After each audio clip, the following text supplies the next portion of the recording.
One. Bro, hear me out. Bro, hear me out. Episode five.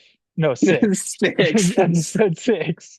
Episode Chalk it. six. Redo. Coming, Restart. coming Restart. live, coming live Oh my from God. Flagstaff, Arizona, and Boulder, Colorado, starring your guests, your hosts, the hostess with the mostest, Charlie Sweeney, and his less experienced co-host, Oh my more cringy, less content.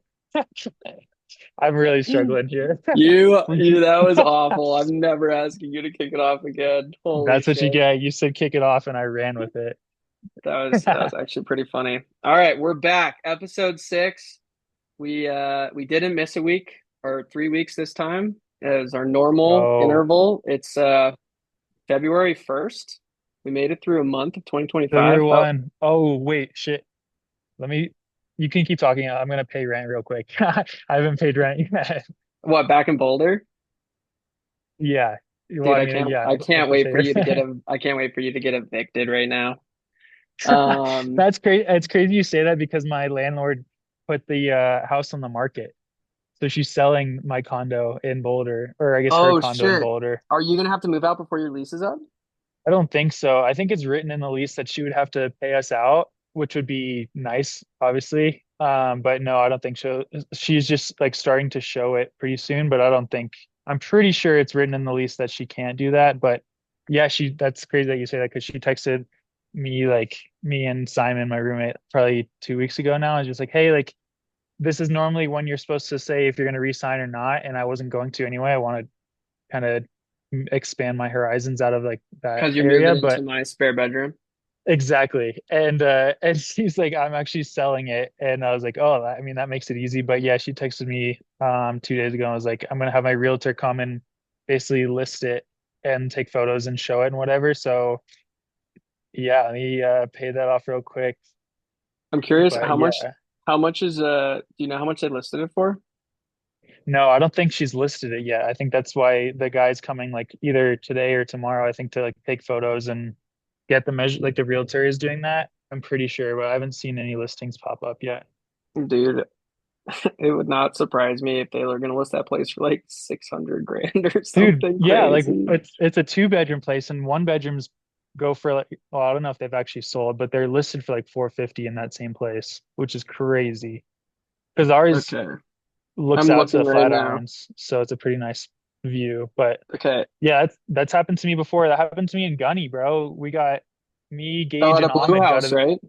yeah, he just like put a sign on our doors like you have it literally said you have till the end of the week to move out. And we basically had to go to Jen and say, like, is this allowed? Because she's owns like two-thirds of Gunny and she's like, no, you have to at least have 30 days. And so then we basically told our landlord at the time in Gunnison, you can't do this and like we're not moving out. You have to give us a month. And he's like, oh, actually, like I took it down. Actually, you're good to stay until the end of your lease. It was crazy, but Did you guys have a yeah. signed lease or was it like blue house, like people No, just that moving in was and the other out? thing. I never signed a lease in Gunnison until like my last year there. So yeah, I didn't have a lease in Blue House especially, and we just basically called his bluff and we're like, we're not moving out and we're just gonna keep paying you rent. And he's like, yeah, that's cool. Dude, okay, so for some context for people listening, so when Charlie and I were in school, there was this house that everyone called the Blue House, and it was basically a house that had like all of the characters, at least when I was at school, that lived at this house, and it was Yeah, like literally as close to living in like a garbage can as you could that's get. No, crazy. I mean, wouldn't you say, dude, that place was gross. That place Yeah, was I bad. it was my first off-campus house. The rent was $333 a month, which is crazy. I had my Yeah. own bedroom. It was a duplex, but our side was like a three-bedroom, one bathroom, which is nuts. I can't remember. I can't forget that. But it was like the location was cool, like really good. You could walk to school, walk to King Soup or City Market, I guess. But yeah, it was never actually on the lease. It was just kind of like people would move in and move out. It was the most popular spot for people to live in the summer because there was no real lease. It was like the landlord was just so out of it and he lived in Texas or something that as long as he was getting the right amount, he didn't really care who lived there. And as a college house, obviously that lends itself to like no one's make I never made a deposit, so when there's no deposit, there's no cleaning fee. Like you don't actually have to like Yeah. clean anything. So yeah, that place was crusty. I guess well Gage Ahmed and I kind of cleaned up our side. Gage was a he Yeah, whipped that place in shape. Gage would do a good job But making that place yeah, nice. that place was wild. So yeah, that's what it reminded me of when she was like, "Yeah, I'm gonna sell your the condo in Boulder." I was like, "I've been here before," but I'm pretty sure she's not gonna sell it until after we move out, or she'll just have like the buyers move in at the end of the lease or whatever. But yeah, Yeah, sometimes you can get cooked. You should have it in your lease. If like I've had I had a lease actually our lease in Gunnison at my last house with Evan and yeah, David and then John. It was like we'll give you like 60 days notice if like we sell the yeah, house and you like have to get out in like 60 like we can basically just sell the house at any point in time and right, 60 days from when we tell you you have to be out. I remember my yeah. parents being like, dude, that would suck. Maybe you shouldn't sign it. And I'm like, no, I'm gonna sign it. I had friends in Gunny that their landlords sold their house when they were having like the housing crisis. And people were buying their second homes in Gunnison and Crested Butte, and it was a really big deal. The landlords would sell their house, and my classmates couldn't find a new house, so they had to drop out of school because they were homeless. How fucked is that? I knew like several of my classmates had to drop out because their landlord sold their house they were living in and they couldn't find another house to live in, so they had to go home. Not people on the team though. No, not people on the team. It was just I like, don't think that okay, would happen. But it was classmates. just like randos at Western. But yeah, bro, it was wild. Gunnison, that was a wild time. But yeah, that's my tangent. We got rent paid. We got the my announcement that my condo is being sold. So if anyone wants to buy that condo, I Those don't get any percentage of it. So probably just don't buy that condo. But Yeah, but I mean don't it buy is a it because you sweet might be kicking location. out Charlie out of his house early. You might have to come Yeah. live Yeah, with please me. wait till July to buy it if you're interested. And work into your deal that I get commission for off of the podcast. This is pretty crazy. 400, so comparable two bed, two bath in your apartment like complex. I Mm, assume it's like basically the same thing. 449,500 bucks. That's what it's listed for. geez. It's a lot of Yeah, money. that is a lot of So money for a little condo. 993 square feet, baby. That's Little crazy. condo guy, yeah, that's a lot. But Dude, the all right. HOA every month is 364. Anyways, all right. I Yeah, gotta anyways, the no HOA one is cares. crazy. Tangent number one in the Gone, dust. gone. All right, we're starting off hot. Charlie had a crazily bad intro, and then we started talking about houses that no one cares about.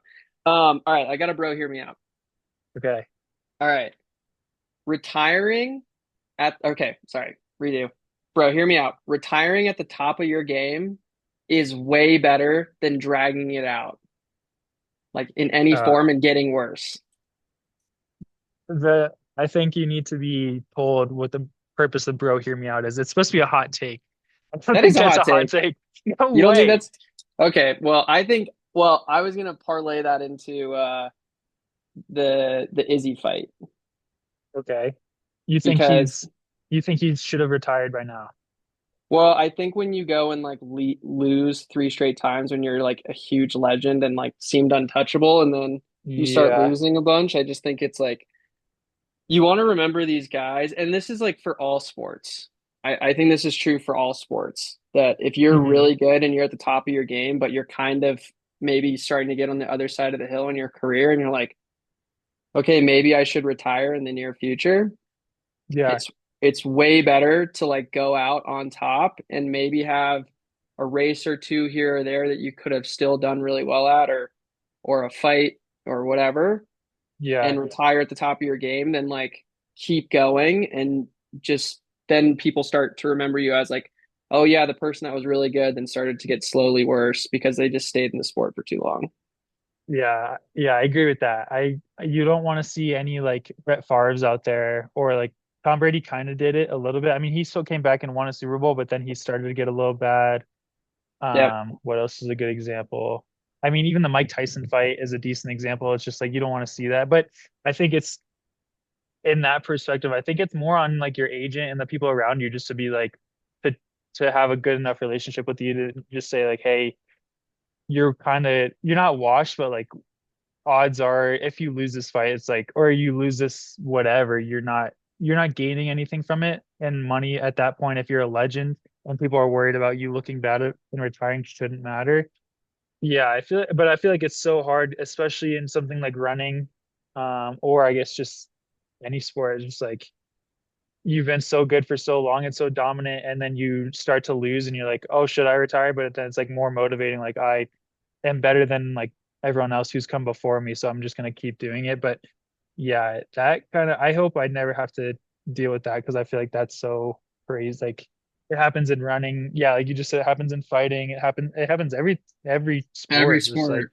Yeah, yeah, like when every is too sport. much? When like, even Michael Jordan is like when is it time to just hang it up and it's not about the money or not about like you're just not gonna be time catches up to everyone. It's just like should hang it up. That's what I'm worried about LeBron next is like when is LeBron just going to call it because I don't want him to be just like washed one day and just be I mean, he's not on a good team right now, but he's still really good. I don't want to see him just like start to get shitty too.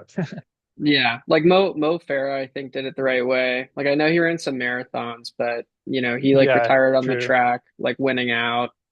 Yeah. Um, yeah, I mean, there's some really great examples of people doing it the way that I think is like the most ideal. But yeah, I mean, so basically, what happened for anyone that doesn't watch the UFC, this fight just happened today, February 1st. Izzy was on a fight night, not even a UFC main card, not like a Yeah. numbered card, and gets knocked out. And I think that's his third straight loss. Yeah. At least Yeah, second, but probably third. he lost to Strickland, then Dricus, and then this guy Oh tonight. yeah. Yeah. I'd never even heard of this So guy. yeah, I know, but he apparently he's a dog.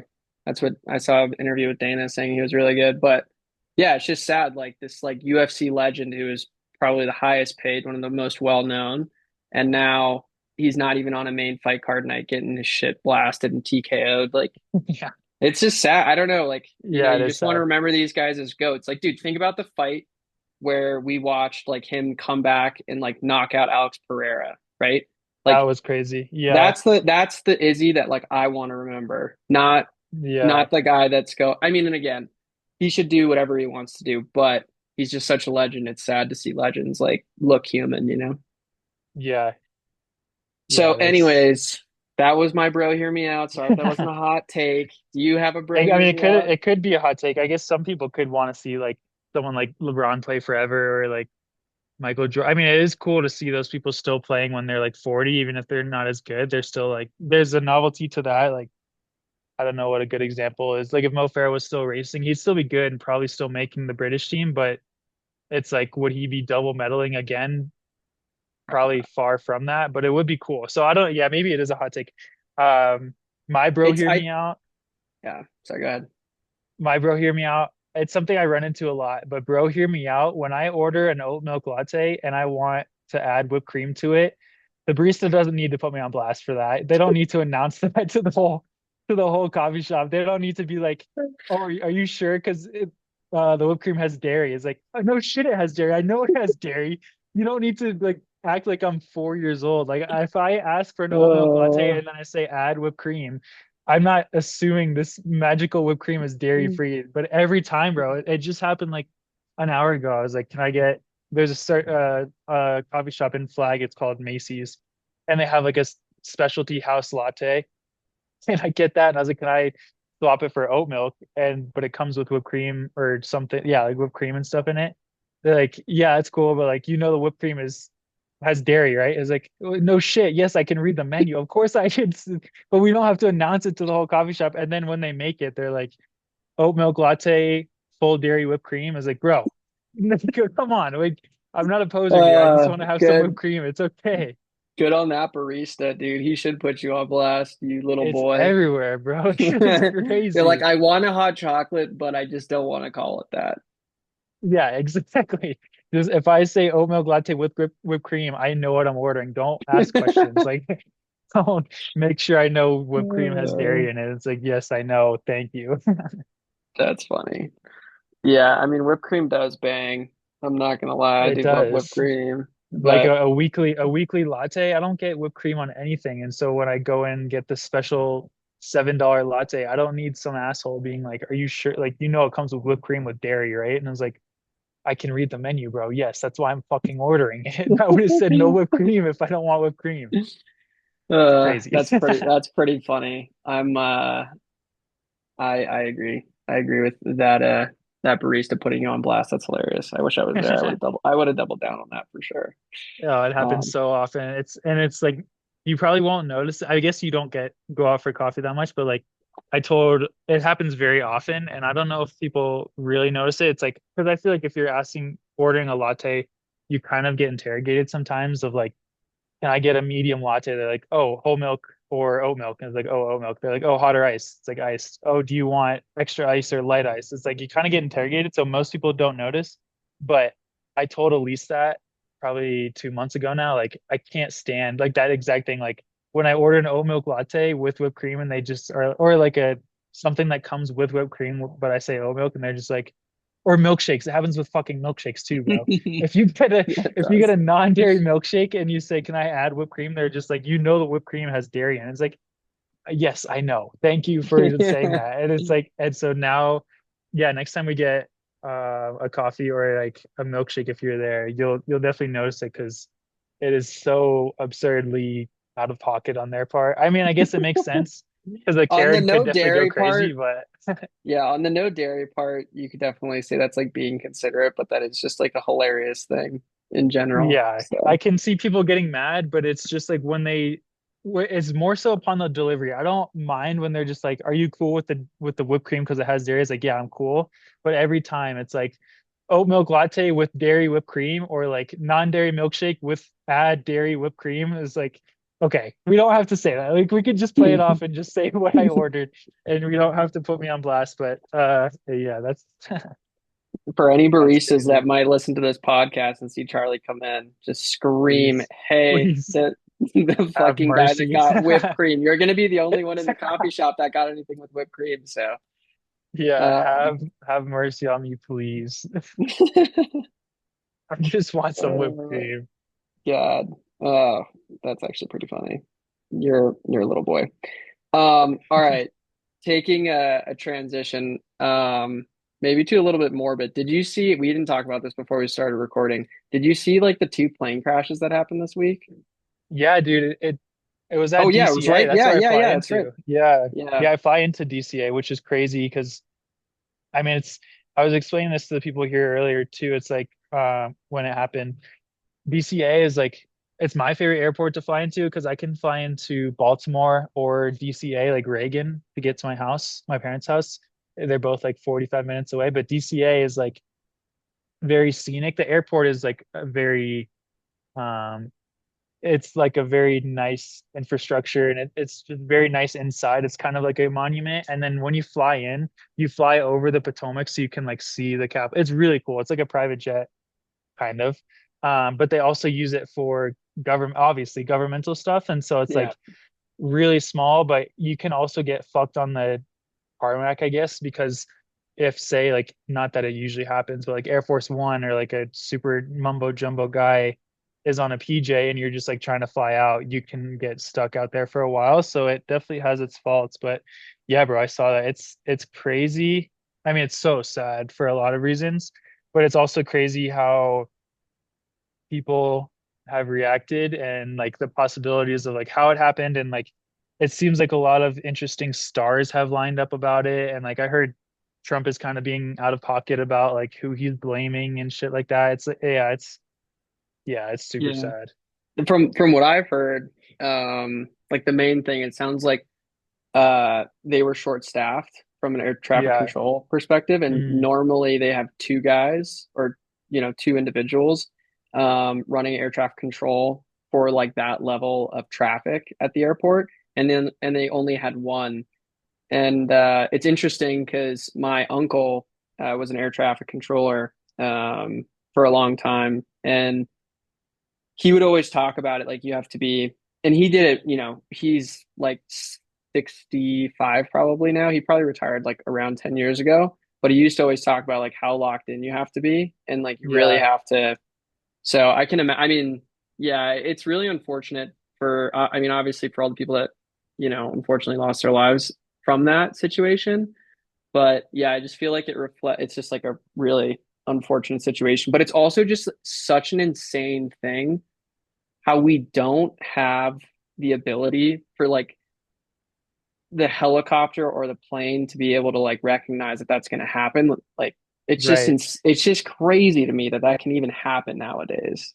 Yeah, it is wild. I've heard a lot of different theories of like the helicopter had one less co-pilot and they were practicing night flying, I guess. So they were wearing night vision goggles and the visibility isn't as good. And yeah, there's a lot of different theories, which is, I mean, it's nice, I guess, that there's a lot of different possibilities and hopefully we'll get to the bottom of it. But it's also just sad. It's like, I don't know, it's all over the news, which sucks because you just see it over and over again. And it's also those families just like see it nonstop, but they don't actually know what happened because then you hear conspiracy theories and you're not exactly sure who's at fault or if anyone's at fault, or and then you just have people, yeah, saying some out of pocket stuff. And yeah, I think they recovered the black boxes on like Friday or Thursday night. So I'm interested to see if they'll release any of that. But yeah, that is just really fucked to see. It's really sad.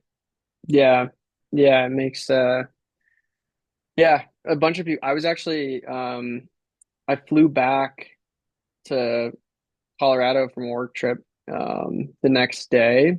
Or sorry, flew back from Orlando to Colorado the next day. And a bunch of people I was flying with were like all like, "Oh, that's like pretty freaky, especially like right before you get on a flight." And like, Yeah, yeah, I mean, flying is like insanely safe, but yeah, I mean that's fair. it is But crazy. Yeah, it's a lot of stuff unfortunately had to line up for like that exact thing to happen. And yeah, yeah, unfortunately it everything lined up for, and then yeah, who knows if it was on purpose or whatever. But yeah, it's like everyone died and it's just this huge explosion. It's yeah, it's fucked.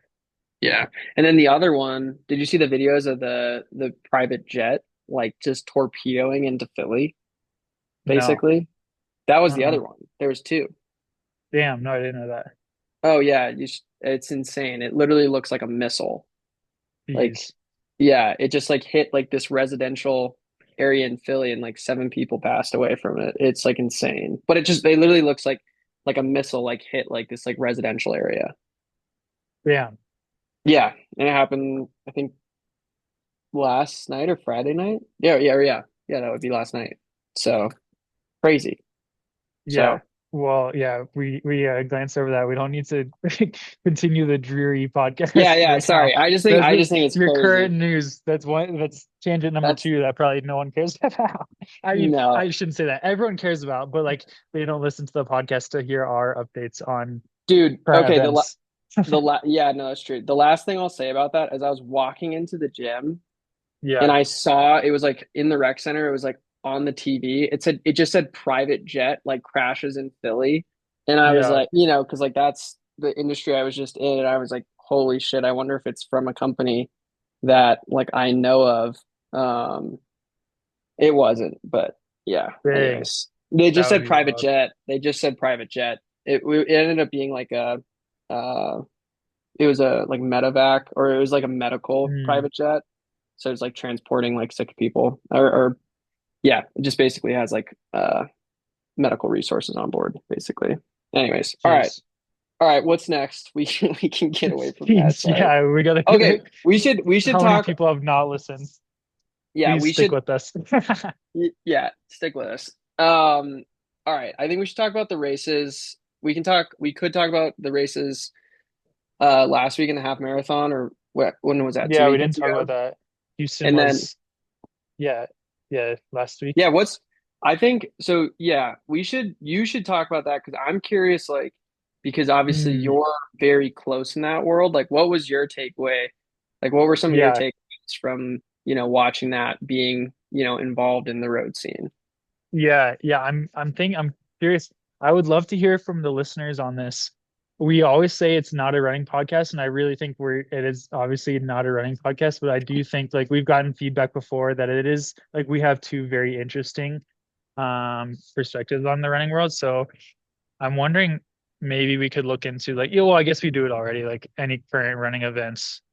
Yeah, I'm we just should. I thinking mean, out we should loud. always talk But about yeah, current. Yeah, I mean, Yeah, especially with like the seasons like really starting to get underway, there's going to be interesting running stuff for us to true. talk about every week. So this is Yeah. going to be like Yeah. maybe 10% of a running podcast, okay? Yeah.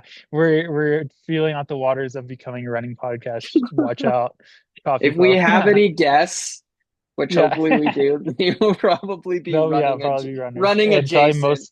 most people who listen to this are probably runners. But yeah, Houston half, we were supposed to talk about this last week. We glanced over or glazed over it a little bit.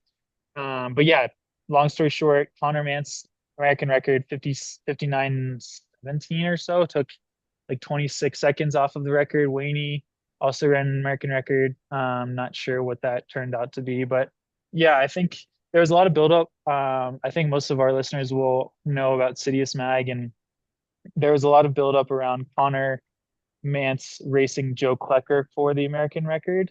And then Clayton Young also joined in on like 17 days notice, which is crazy. It's really cool for Clayton because he's been on fire. And then they made this like three, I think it was 3 episodes, It was maybe four two. It was episodes. two. Oh, 2 episodes They were of like two, like 30 or 25 to 30-minute episodes. yeah, of basically surrounding Joe and Connor, and then Connor got hurt, and then so one of them was around Clayton. Blah blah blah. Yeah, I think I think it's cool. I think that record was Ryan Hall's record from 2000. I think it was 16 years old, 2008, 2009. That record, I'm surprised hasn't didn't go down before. It is really good. It was like 59:40 or 30 pi or something. That record is really good, and it's crazy that Ryan basically did that. I think it was at Houston, pretty much solo in the old like whatever shoe you were running in 2008, like a Streak LT or something, which is bonker. Like it just reminds you how good Ryan Hall was way before anyone was really that good.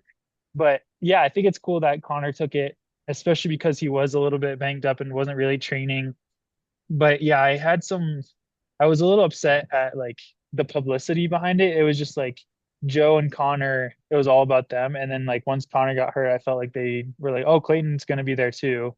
But also there was like um Hillary Bohr was there. He could have gotten the American record. Like there was some really good American dudes. And then Morgan Pearson was there who ran like 61 low in Valencia, and Morgan McDonald was there, and he's not American, but he also could have like, I mean, he trains in America. So I was a little bummed about it was a crazy field like American wise, and they only really had focus around Joe and Connor. Like Reed Fisher was there, and like I mean, there was, and Frank started. I don't think he had a great race, but yeah, I mean, Hillary was there. So it's just like I see the novelty of like following Connor around, but it for me it felt like it was kind of just gatekeeping of like Joe versus Connor, whereas like there is a world that neither one of them got the record and somebody else did. Like Hillary could have gotten the record, 100%. or like someone of that caliber, because there's so many guys running nuts on the roads right now. And I also thought like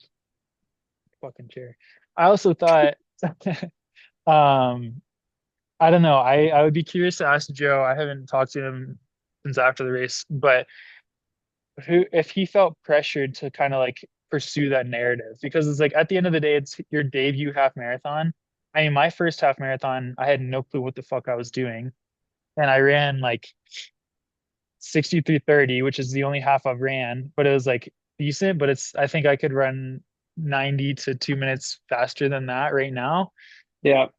I mean, Joe ran like 61 essentially flat, which is really good for a debut, but I feel like he was pursuing this narrative of like debuting in that half marathon American record, which was a 16-year-old record. And it's just like it kind of, I don't know, I think he kind of got lost in the sauce of that. Like I kind of wish for his sake, he didn't say like I'm going for the record, and instead just saying I'm gonna debut on the roads, not sure what I'm expecting. Yeah. And ran 61, then it would have been like, oh, that's a sick race for Joe. Or then he could have ran the American record and people would have been like, holy fuck, that's nuts. But now because he was to the naked eye, like close to 90 seconds behind Connor, it's like, oh, Joe had a bad race. It's like Joe didn't have a bad race. Like 61 minutes is still 2 minutes under the half Olympic trials standard for US, and it's like really good, but also now it paints a picture of like, oh, he wasn't that good. And I think he was bummed about that, at least on his Strava. He kind of said he didn't have the race he wanted, which is fair, but I think it kind of doubled down on him and was like, "Oh, you were so far off the American record," and like, so yeah, I'm curious. I would be curious about that, but no, I think it was cool. I mean, I listened to actually the Citius podcast with Connor yesterday, and it sounded like it was pretty miserable. Like it sounded like it was really cold and pretty Yeah, it looked windy. like it was awful. Like it was Yeah, which cold as is shit and windy, which makes Connor's time and yeah, what everyone ran even more impressive in my opinion. If it yeah, and depends on it's how nice, windy it was, but yeah. right? And I thought about running Houston too because it's like everyone runs fast in Houston, and I'm honestly so glad I didn't for a lot of different reasons. But that was also a thought is like when I was thinking about running Houston, it was basically right after Chicago, and I would have had to been training pretty hard for a lot longer than I already have. And I was worried that I was going to get to Houston and it was going to potentially be shitty weather because it's like very hit or miss in Houston in January. And although it sounds like it didn't affect really many people. You just don't want to like involve yourself in a race that you wake up at 4 a.m. in Houston and you look outside and it's like 15 degrees is like that would have been hard to get over because I already wasn't super bought into doing it. So very selfishly, I was glad I didn't go. But yeah, it was cool. I mean, it was close to the American record. And I think it'll go, I mean, 59:17 is legit, but I think like once the guys that are on the track, like Joe has another crack at it, or Woody is running a half pretty soon and wants to go on the roads. And I think the track guys are gonna, Yeah, it'll be in the 58s for sure. In like the near yeah, future. I think the half marathon will be a lot closer to the 10K. Like I think you'll see people running the half and then running the 10K in the on the track in the spring versus like you don't necessarily have to do a half marathon and then you're a road guy. I think you can Yeah. be like a sub 28 guy and then be a 59-minute guy now because of training and shoes. So I think that's kind of moving in this that kind of direction. So for all Yeah. those guys that are thinking about leaving the track and going to the roads, just stay the fuck away from the marathon, please, until I get my bag and then you can come on the roads, but just let me have this for a little bit longer. Oh shit, that was funny. No, yeah, I think you make a good point. It's kind of like it's like if, Val being a steepler pops up to the 5K, maybe not like quite as extreme, but Yeah. yeah, I agree, especially with like shoe technology and training. Yeah, I think doing a half marathon, I mean, if you think about it, it's actually the same thing. It's very close to the same thing. Like it's basically just double the distance of a 10K, like a little bit more, Mhm. but yeah. So Yeah. yeah, Yeah. I agree with you. But I just to like add on to your point around like the Joe Connor narrative, I completely agree. And like not being in the scene, I think that was the thing that I kept saying to like Val. It's like I'm sure he's gonna go run really fast, but if he doesn't break the record or he doesn't like finish like right with Connor, Yeah. he's it's gonna be this thing where it's like, oh, it's this disappointing race. Which is And a it bummer because yeah, it's it's you only totally a get one bummer. debut. And if you if you frame your debut into being like if I don't get the American record, it's a bummer. That's like it's I mean it's just sad in general because I'm sure he was bummed about that. Like he didn't have the race he wanted, but also he was far off the American record. And now his debut just looks like he'll always remember that. And it's like that's such a bummer. You should go Yeah. into a debut distance, especially like he's never raced on the roads before. It's like you should be stoked on that and like have nothing to lose. Like Morgan McDonald ran 60, like maybe a couple of seconds in front of Joe, and I think he was pretty stoked on that. I think he also thought he could have ran faster, but he didn't have like any cloud over his head. And people were like, "Yeah, Morgan McDonald's legit. That was a good debut." But Joe was like 5 seconds back, and people are just like, "Oh, Joe, like what was happening? What's wrong?" It's like nothing's wrong. It was just like this narrative It's that like was pushed, yeah, which is a bummer. well, it's also, I mean, dude, it's like it's like if a kid pops up in, I guess as like a different example, it's like if you go from Formula 2 to Formula Yeah, 1 and you like call your shot being like, I'm gonna win my first race, and you're going right. against a bunch of people that are just like absolute studs who have experience. It's just like, yeah, it's not impossible, but it's Mhm. really fucking hard. And Right. then like, yeah, it would I hadn't thought about, to be honest, I hadn't thought about the narrative that maybe he was, or the possibility that he was kind of like pushed into that narrative because people wanted to create it and kind of create a story around it, which I think is good for the Yeah. sport. But Right. yeah, that is an interesting point. But I mean, with that being said, if like Joe did drive that and then like he called a shot and then he did it, it would have Man, been pretty that would have gangster. been But legendary. Yeah, that would have been yeah, crazy. yeah, but it is a little bit of a bummer. Like I fully expected Connor to like win that race or set the American Right. record. Like in Yeah. my head, I didn't even really like, to be honest, like as a fan and not necessarily someone who's like super knowledgeable about like half marathons or even the marathon in general. I just was Mhm. like, if anyone's going to win the race, it's going to be Connor. If anyone's going to set the Yeah. American, it's going to be Connor. And I honestly, I was like, I think Joe's cool, but I personally didn't see it happening because I just Yeah. think It's it's just so to difficult to me do it on your first to race. run, yeah, to run that fast on your first to run that fast in general, I think people still undersell the roads. Is like even a half marathon, it's like most of your training runs are going to be close to 13 miles, but it's like you're still kind of ripping for an hour straight versus like the longest a 10K runner is running is like 28 minutes. So it's like it's still very different. Even if you're really good at training, it's just like takes experience. And that's why I mean it's cool to do something new. Is like I'm sure if I ran a steeple right now, I would run like I don't know, 10 minutes, but my next steeple would be like 9 minutes because it's like the learning curve is so crazy.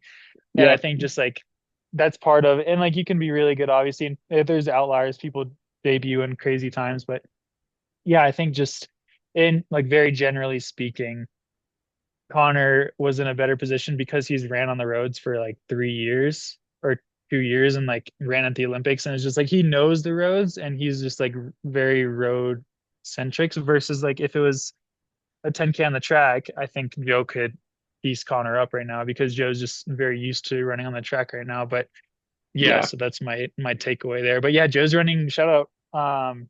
He's running another half, the USA half champs March 2nd. So he's gonna Oh, try he's it into going for it half again. again. Did he announce that Yeah, on his and Instagram?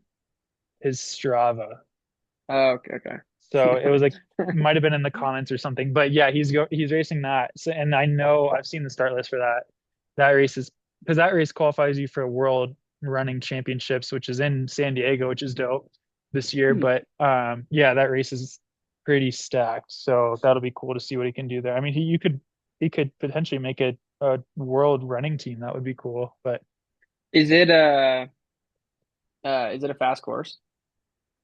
it's in Atlanta. So I think it's on one of the parts of the 2020 trials course. I think it's supposed to be decently fast. Hmm. Not like a Houston fast, but like Atlanta in March should be decently warm. And I think the roads are pretty wide. So yeah, I think it'll be pretty fast. I would guess it'll be one in like 60 mid to 60 high because I think it's still a little hilly, but yeah. So shout out Joe. Yeah. Yeah, shout out Joe. I think it's the same thing, like just for comparison's sake. I know there were some people at the Olympic trials in the marathon that were like hoping to make the Olympic marathon team in their first Yeah. time running the marathon. And it's like, Right, which is what I just thought of too, but then I thought of Fiona O'Keefe literally did that. She won the Olympic trials in her debut yeah. marathon. Well, no, So, that's the thing. Like it can happen. Like those Cinderella right. stories can happen, Yeah. but it's like you can't. I think the thing is, it's I think you can have that goal, but it shouldn't be your expectation, Yeah. Right, right, because right, right. it's just, especially, and again, I've never run a marathon, but there's just so much time, like when you're racing, that so much shit can happen. So much could go wrong. Like something, you get to mile 20 and you feel great, and then, the wheels fall off and you never have, run the last 6 miles in a marathon. Like it's just, Right.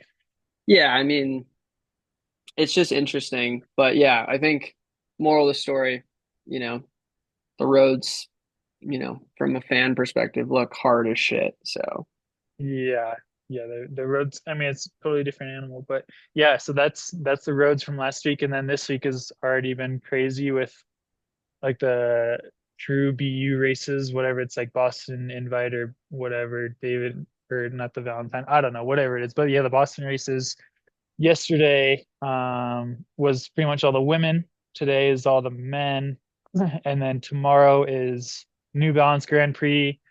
And then next week, I guess we would hopefully record. I think, yeah, I think we'll be able to record before Melrose is on Sunday. or no, Millrose is on Saturday, so it'll be pretty close. Um, if we Milrose is record Sunday of before. next week. Yeah. Millrose is Saturday of next week, so I'm not sure Oh, if we'll okay, okay. record before or not. But yeah, so lots of indoor track going on, lots of annoyingly fast times being thrown down from college people as usual. Shelby, shout out Shelby Houlihan, returned to the track today. She just won a 3K at Arkansas, so that was cool to see her return. Um, Did she and have Pacers in then that race? yeah, Chrissy Gear paced her through 1400, I think. Okay. Chrissy Greer ran pretty fast too in the mile.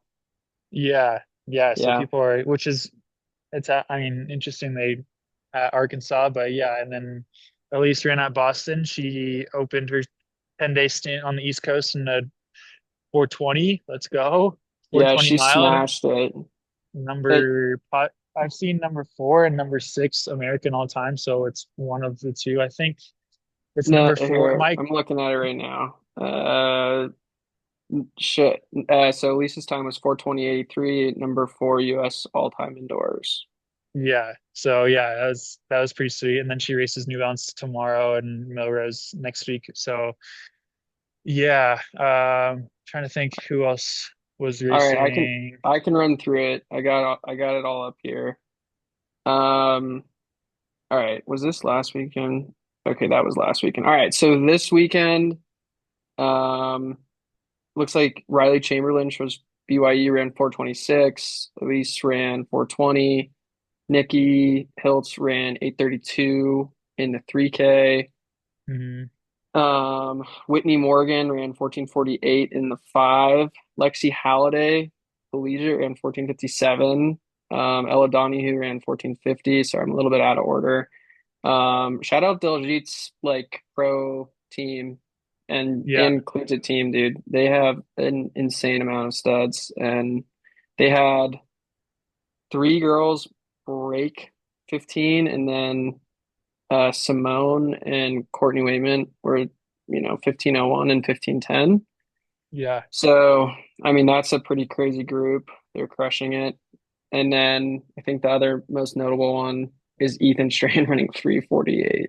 yeah. 348's nuts. That it's fucked, dude. That's like actually number three in history, like all time, not Uh, American, because the record is three. The indoor world record is 346, yep, yep, which yeah. Jakob's going for that. I think next week. Hopefully he That's gets it. That would insane. look really good for Koros. So Jakob, if you're listening, please try your hardest. The five people that are listening, it's also Jakob Ingebrigtsen. Yeah, Jakob just Uh, happened to stumble upon it. yeah, that would be cool. Yeah, that would be insane. 3:48 though, dude, in college, it's like mind-boggling to me. Also, I mean, you might have known about Ethan Strand before this year, but I had not heard of him until he broke the indoor 3K record earlier Yeah, in this yeah, season. So he's kind of like come out of, at least from my seat, kind of come out of from nowhere. Whereas yeah. like, He's young too. well, and his teammate Parker Wolf is like Yeah, was an Olympian, and now he's kind of even overshadowing him, yeah. which is kind of Which is crazy. yeah, which is yeah. It's that is crazy. They're both coached by the old Stanford coach, Milt. Shout out Milt. I just Vanessa was over. She is, Oh, did he move um, from Stanford to UNC? yeah. He went a couple years, 2 or 3 years ago, I think. Maybe even four. But yeah, he's at UNC now, and so yeah, lots of Stanford reps around here. Vanessa just she came over to watch the Shelby race, and then she just left. So I think she didn't tell me she listened to the last episode, but if she makes it this far in this episode, shout out Vanessa, shout out Milt, Stanford. We need as much clout as we can. But yeah, those guys Yeah, are we they're know both cool people. Come on. they're both Nike NIL guys, which is cool. And I think they're trying, or a lot of coaches I know are trying to get them to move, like figure out what they're going to do next, whether they're going to stay in like Chapel Hill at UNC with Mill, or they're going to come like to Flagstaff. Or I saw Parker Wolf. He visited OAC prior to us leaving. He was out in Boulder. He's a Colorado. He's like a Cherry Creek kid, I'm pretty sure. Oh, really? Yeah, Parker Wolf grew up in like I can't remember where, but he's a Really? Colorado kid. So I did yeah, not know mhm. that. Holy shit. That's cool. Shout out Yeah. Colorado. So yeah, I think those boys are going crazy. It just makes me so glad. I mean, I miss the track a lot and I miss you a lot. But I am so glad I'm not putting up with this bullshit anymore. Just like running a PR. Like I would be so stoked when I was running a PR, like SU for whatever reason, we would never go to BU. We'd always go to Dempsey. Like, I don't know. I don't know. Not to get Yeah, what are your resentful, but comments? What are your comments on that? Did I you want I to go just to would hate BU? I always want to go to BU, but then I would also hate just like running a PR or like I was a couple seconds off the CU school record a couple times and then just like opening up uh Twitter or Instagram and just seeing people run 30 seconds faster than I did. It's like fuck, this isn't even fun. Like I it's not even cool. So I don't miss that. But yeah, college racing is going a little ballistic. I Yeah, feel like it's not as it's crazy as it actually used to be. crazy. It well, dude, it's just crazy how much just as a sport. I mean, the top level collegiates are, I mean, they're basically just world class runners. I mean, Yeah. I mean Yeah, they're Ethan, making the Olympics from the yeah, USA team, which is crazy. yeah. I mean, like Ethan Strand would be, I mean, is now a world class like miler. Like he could be competitive in. I mean, like realistically, like with that time, I would imagine you're basically being, you could be competitive in like the Olympic final, like, or you could be there, right? Yeah, It's I mean just that's like a so 331 or 332 1500 split probably. I right. I think mean, you it's just add like it's 17. insane, right? Yeah, it's wild. And the world Yeah, standard was 335. That's 4 seconds under the world standard. yeah, it's just crazy, dude. I remember when we were in college, and again, I was not a very good runner, but I remember there was like I think it was like the London Diamond League or something, and there was like 13 guys that ran sub 13, and I was like, what the fuck am I doing in this sport? Like, I never, like, I can't even break fucking 14. Uh, so yeah, it is crazy how good people are nowadays. But dude, I am really excited for Elise's 3K at New Balance tomorrow. That'll be really interesting. That's a really good field. Yeah, that field's interesting. There's a lot of interesting like I feel like I told her this the other day, like indoors is really especially for pros in like a world's year or like an Olympic year, like indoors for some pros is like some pros are really on and then some pros are really off, but within like Yeah. by the time outdoor rolls around, everyone's within like the same kind of ballpark. But yeah, it's you never really know what type of like pro is going to show up to an indoor race. Is like they're all, I feel like it's very stereotypical that most of them are like it's they're together through halfway and then some of them really blow up and get lapped and then some of them like absolutely ball out and it's more of like a sustainability thing, like you just have to make sure you're recovering and taking your breaks and stuff. But yeah, I think that field is going to be really interesting because you have like Jessica Hall, like who knows what shape she's in, Emma Coburn, who knows what shape she's in, like Parker Valby's debut, like who knows what shape she's in. And then there's like rumors, of course, people come and go through flag, which has been interesting to be a part of like what shape some people are in or workouts people are doing. So it's like, yeah, indoors is wild. And I think this week is interesting because I feel like most of those people who are running New Balance are also doubling back for Milrose, whether it's in the 3K again, like Elise or the mile or something like that. So Mhm. yeah, it's gonna be really it's cool for pros to be kind of like very dialed in within like a week. Like I think the New Balance and Milrose double is like really cool to watch because I feel like aside from USA indoors, like when Val won USA indoors is like I feel like it kind of went under the radar that she won USA's essentially because it was Yeah. indoors. That 3K was actually pretty stacked when she ran it. Like Whitney and her like went to the Yeah, line. That was such a sick race. God, I love yeah, that race. But yeah. yeah, I think the 3K tomorrow will be really fast. It's also I feel like in general, indoor is such a weird it's such a weird season because there's interesting opportunities to run fast and like maybe make some prize money or maybe get some bonuses here or there, but there's kind of Mm, like it kind of like, besides like going after records, it's kind of pointless. Like it's one of those Yeah, things where it's like if the person's like really excited about it, then they should go like race in some capacity one way or another. right. Um, or like you just see people train through and just prepare for outdoors because that's obviously kind of where, you know, all of the races that you really want to make sure you're ready for are there too. And I So it's think, like, yeah, contracts are go built more around outdoors, like making a world outdoor team versus world indoors, or like, is way more important for sure. yeah, For yeah. And sure. so that's a bummer because I mean, yeah, like we'll see, like you said, tomorrow and then at Millrose is always a banger, but even tomorrow, like Noah Lyles is racing New Balance Indoor Grand Prix is like it will be a crazy meet, but yeah, it's like this week, it's like 7 days, like this week and next week in 7 days, and then the indoor season is basically done unless people, like you said, want to go for indoor worlds, which are in China, which is also like I'm not sure what China in like I don't know February is like, but it's probably not super sought after versus like making a world team in Tokyo. It's just like outdoor No, track has a lot more I don't glam. think it's viewed the same way at all. Yeah. I Which feel is a like bummer because it's still worlds. yeah, no, for sure. It is weird. Chuck, have I talked to you about my like I not that it's a unique idea, but like my idea around like how to really help track with like the league like aspect Yeah. of it. Have Yeah, we I think talked about that so. on the podcast before? I think so. Maybe the first episode or we glanced on it because we talked about Yeah. pretty much um what's it called for the first podcast. Yeah. We talked about Grand Slam. I think Grand Slam Grand Slam. Yeah. moral of the story is like the right thing.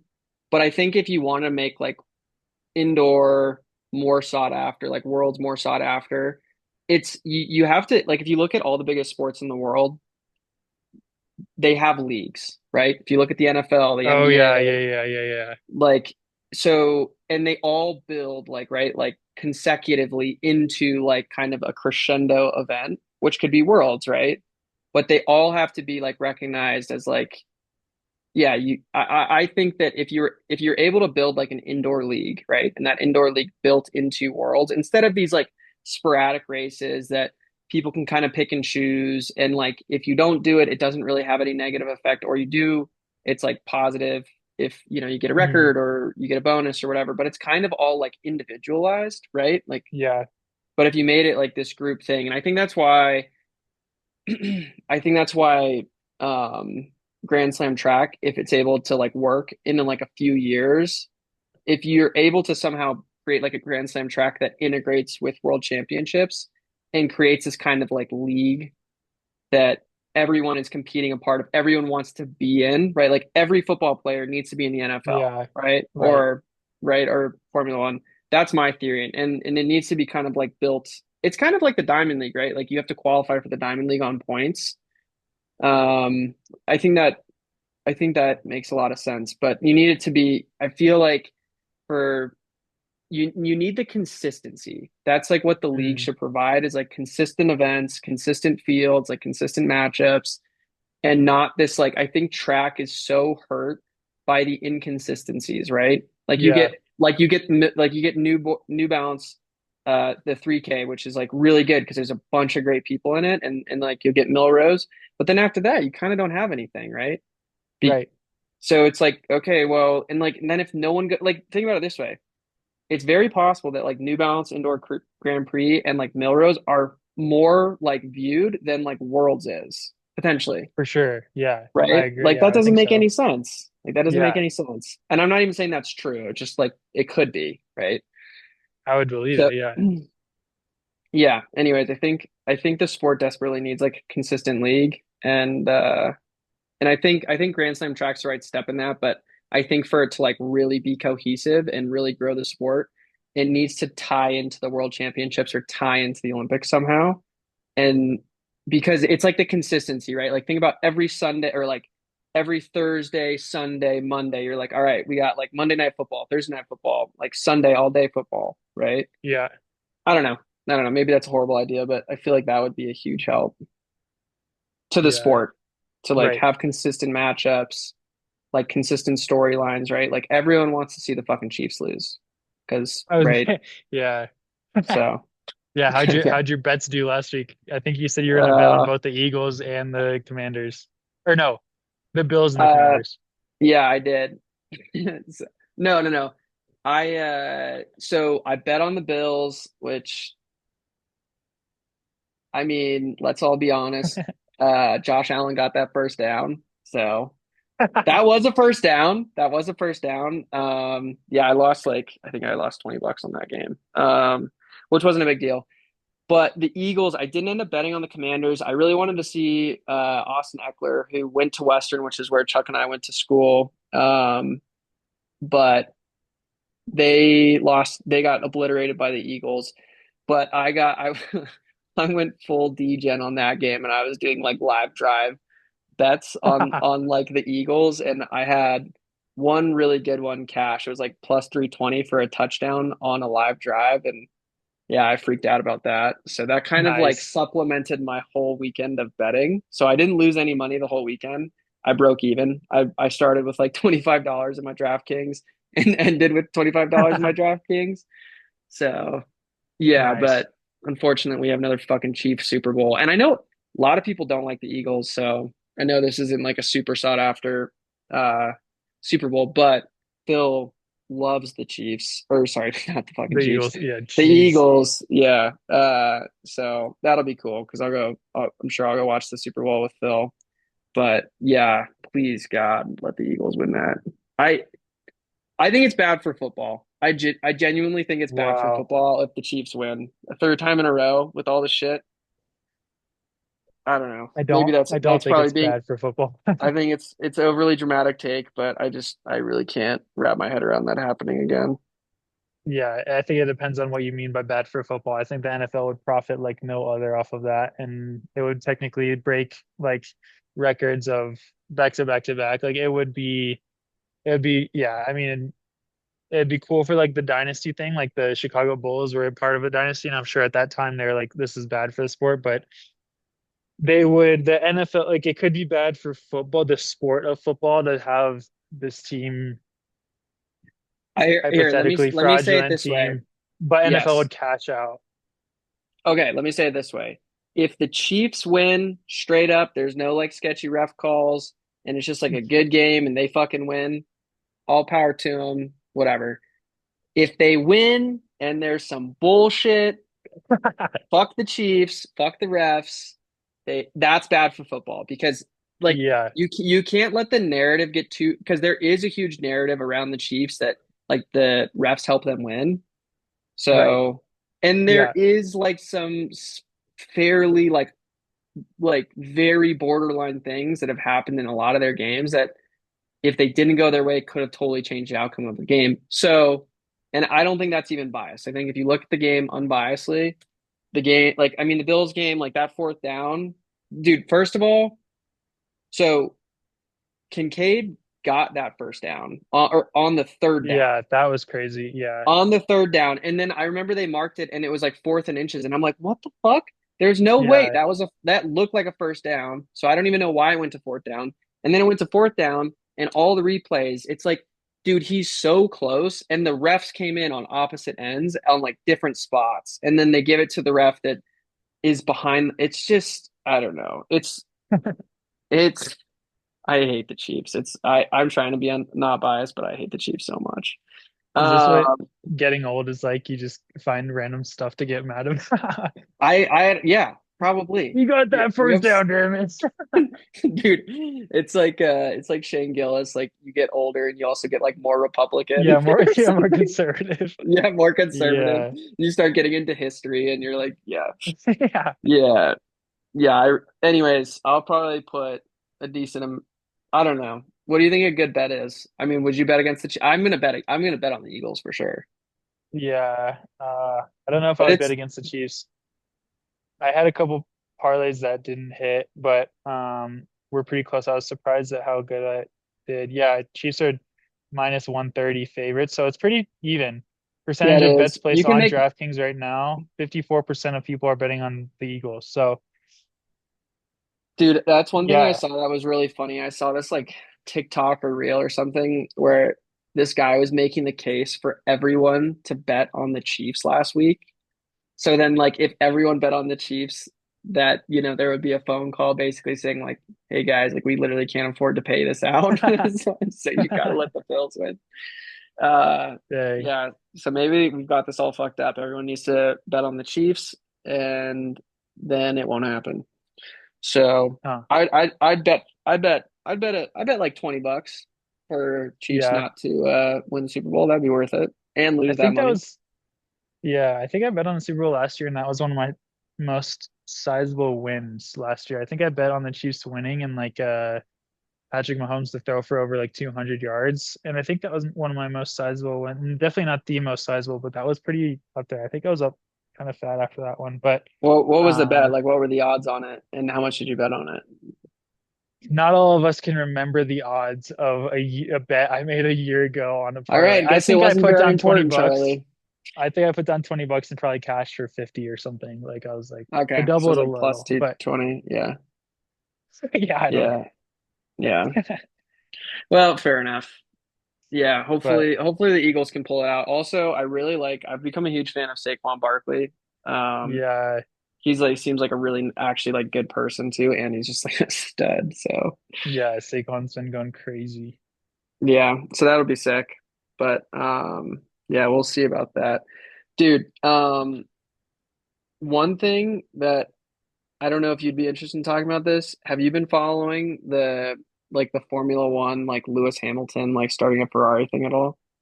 No, I haven't followed Formula One in probably 8 months, unfortunately. Yeah, well, that's on you, dog. I don't know. Okay, I gotta talk about this. I want to talk about two things related to Ferrari that hopefully you'll find interesting. All right. I'm a huge Lewis Hamilton hater, but all of the like pictures and like everything around him going to Ferrari are so sick. Like I can't even Yeah. hate. Like that guy has crazy aura. Like there's this picture of him at Maranello, which is like the headquarters of Ferrari. Like he went there for his like first day with the Formula One team at the factory, and they took this picture where there was like seven windows like open. So people were saying that they did that to show like Lewis Hamilton's seven Formula One world title victories. And then there was a Mm, doorway to an eighth. And it wow. was like, it was honest. I was like, holy shit, this is fucking cool. Like Val and I both aren't huge Lewis Hamilton fans because we got really into Formula One when he was just literally destroying everyone back in 2020.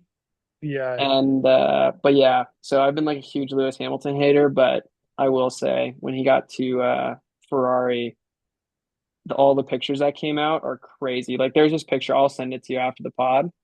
Do you know what like a carbon press looks like? How they make like carbon fiber? No. They're like these giant tubes, basically. They're like Hmm. these giant cylinders, and it's like an oven. They like cook the carbon because it's basically like a weaved material that's like loose. It's like like a t-shirt before it goes in. Not like that, but Yeah. it's like loose and then they cook it and it becomes what it is, like a finished carbon product. But it's like this all red, it's this giant tube. It's like as big as like like it's like the size of my house, but it's like a Damn. giant tube. And there's just And you've this got a big house. no, shut the fuck up. But it's all red. It's like bright Ferrari red, and it's just got like the Dang. Ferrari logo like right in the middle of it. And he's just like standing in front of it like a gangster. And I was like, I want to hate this, but this is so dope. Um, and yeah, and then he had his first testing day, and there was like a million people that showed up to the testing Dang. day. It's pretty cool. I mean, it is like I can't lie, like being a Formula One fan, even though yeah, it was sick. I think it's good move on Ferrari, good move on Lewis Hamilton. It was pretty cool. So I don't know if you have anything to comment on that, but I think it's kind of sick. So Yeah. No comment, unfortunately. I fell out of following it. I mean, the races were so late, and then I was watching on YouTube, and I would watch on YouTube on like my personal Mac, and then that was where the algorithm fit in with the F1 stuff, and then that Mac totally broke, and so the F1 hasn't fit into the YouTube algorithm of my work computer, unfortunately. that's Yeah, fair. I've been out of the F1 loop, but yeah, I mean, I can't, I when you said that, like 2020. I feel like I got into it like 2021, a little bit after you because you guys were into it like quicker than me. But 2020 was 5 years ago. That is crazy. Dude, that's another Like thing. you've Like been time, into F1 for 5 years, but then I was like 2020 was like when COVID went fucking crazy. That was 5 years ago. Like holy shit. Half a dude, decade? rewind. Donald Trump was still president back then. That's crazy. We're in a time machine, bro. Um, yeah, I know it is crazy to think that's 5 years ago. Crazy. I mean, time flies way too quick, for sure. Yeah, But time be flying. Did you see this past week Nike released the Pegasus Premium? yeah, Bro, it those look so sick. Does Val have any? yeah, she got some. And so I had this buddy that worked for Nike, and he always talked Yeah, about how like the Zoom Air, like those like packets, like what the whole midsole is basically made out of, were like really yeah. heavy, and like the technology was like not good. And Val was like telling me about them, like, oh, those are gonna fucking suck. Like they're gonna be really heavy. And then she got the pair, and they were so light. Yeah, And Val was like, dude, these are fucking incredible. yeah. I They was I giving her, wanted a pair so bad. I know, I asked Val for a pair already, and she's like, I don't think I can get any. I was like, yeah, I don't know. Like, we should probably just like look around, see if we can find one. But Yeah, they look sick. They look sick, they do and look they're sick. super fucking light too. So Yeah, which is crazy because I think they're like the heaviest shoe that Nike has released in a while. But yeah, I was like drop day was what Thursday the 30th, and it was like dropping at 8 a.m. And so I logged on to see if I could just cop a pair just to have, and then they were released for like 210. And so I had it in my cart, and then I was like entered the line, and then oh shit. I found it on a Heartbreak Run, and then I was like all caught up in like the holy shit, these are selling out. I need to get my hands on a pair.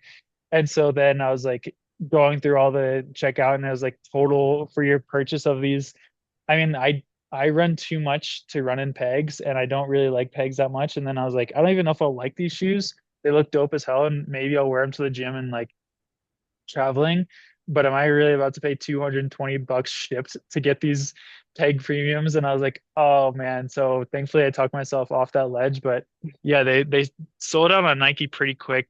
I think they did a good job like marketing because I mean they're running shoes. They're supposed to be running shoes, but they released probably, I don't know, 500 or 1,000 pairs or something. So they sold out and there's a lot of novelty behind it. But yeah, they look dope as hell. And I would like to get a pair at some point, but the Yeah, Vomero they 18, bro, I'm holding out. At the end of February, the Vomero 18, those are gonna be so sick. I'm so yeah. stoked for those. Has Elise been training in the premiums? No, she got a half size too big. So Oh, okay. they're just like too boxy and it's just like kind of tough to like I mean, I think they are a very interesting shoe to like figure out what you use them for from what I've seen on reviews in general. But Yeah. I think they're just yeah, training. I think they're just trainers. they're Um, just hefty trainers kind of. dude, you'll find this funny. Val was on the treadmill last night, ripping a double, or yeah. Last night she did a double T, and she warmed up in the premiums and like cooled down in them. And I like helped her. I was like with her when she was like finishing up her workout on the treadmill, and she's like jogging her cool down on the woodway, and she's like, these fucking premiums are so goddamn amazing, and I'm like, sick. And she's like, yeah, I don't think I'm gonna wear them outside. I'm like, what? Like, why? And she's like, well, like the width of them is narrower, and Wow. and and I was like, are you high? Like, what are you talking about? Like, you think they're like, she was like comparing them to the Infinities, that the Infinities are like have a wider um Yeah. like like base to them. And I'm like, what, are you concerned you're gonna roll your ankle? And she was like, I don't know, yeah, like maybe. And I was like, yeah, I don't know, that seems insane. And she just big dogged me so hard, dude. She's like, yeah, I don't know. I mean, like, I'm a pretty high performance athlete. Like, I notice things better than you. So I was like, holy shit. Damn. She just Damn. fucked me up. Yeah.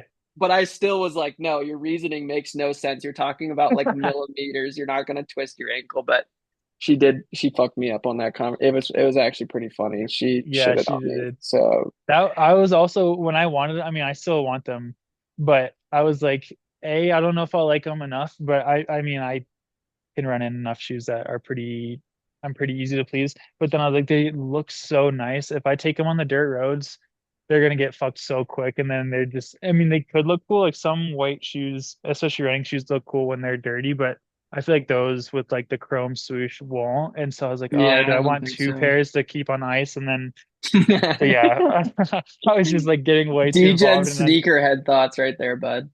yeah, and it was like I a pair of running shoes. I was like, am I gonna drop 450 bucks on a pair of fucking or two pairs of running shoes? I was like, this is getting out of hand. I mean, if you talk to Val, she'll convince you to buy them. She like loves them. Tell her But to hook it up with the game day. yeah, I know. I can't even get some. Yeah, but she really likes them, and I convinced her running them outside. I'm like, why? It's like Nice. I was basically like, Val, you think you're gonna run like she is today was the first time I think she's run outside in like 3 weeks, and I'm like, Val, you're not gonna run on the treadmill forever, and she's like, yeah, that's a good point. So I'm gonna have to run in them outside if I want to keep running, and I'm like, yeah, duh. Yeah. So Dang, yeah, that's crazy. yeah. Speaking, okay, this is the other thing I wanted to talk about, and it's kind of related to like limited supply. Do you, and this is actually related to cars, so I think you'll be more interested in this than the Ferrari thing, but Nice. it's Ferrari related. So, Okay. do you know, so like when someone wants to buy like a supercar from like Ferrari or like Lamborghini or Porsche, like if they want to go buy a GT3 RS, right? Yeah. You can't just like go like to like a Porsche dealership or a Lamborghini dealership and just go buy like the brand new supercar that they have, right? Mm, A lot like for ones that they like announce, you have to get these allocations for. So hmm basically like you have to be selected, and then if you get selected, you can choose like if you get an allocation, you can say like yes, I want to buy it or no, I don't want to buy it. Huh. Okay.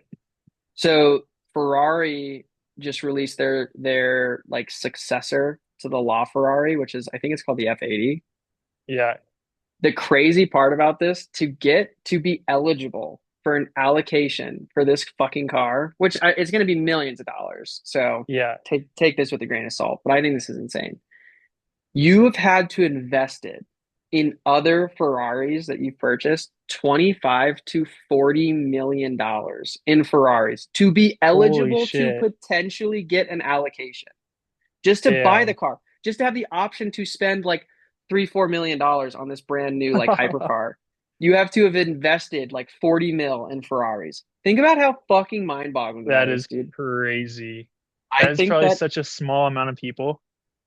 dude, it's actually the craziest business model. Imagine having something that people want so badly that they're like, Yeah. fuck yeah, I have so much money. It's worth investing 25 to 40 Yeah. mil in these That is fucking nuts. cars. Just to be Yeah. eligible, you might not even get it. Right, you might not even get it. You just to like be able to be considered to potentially be able to buy the car. You've had to have spent that much. Jeez, that's Yeah, wild.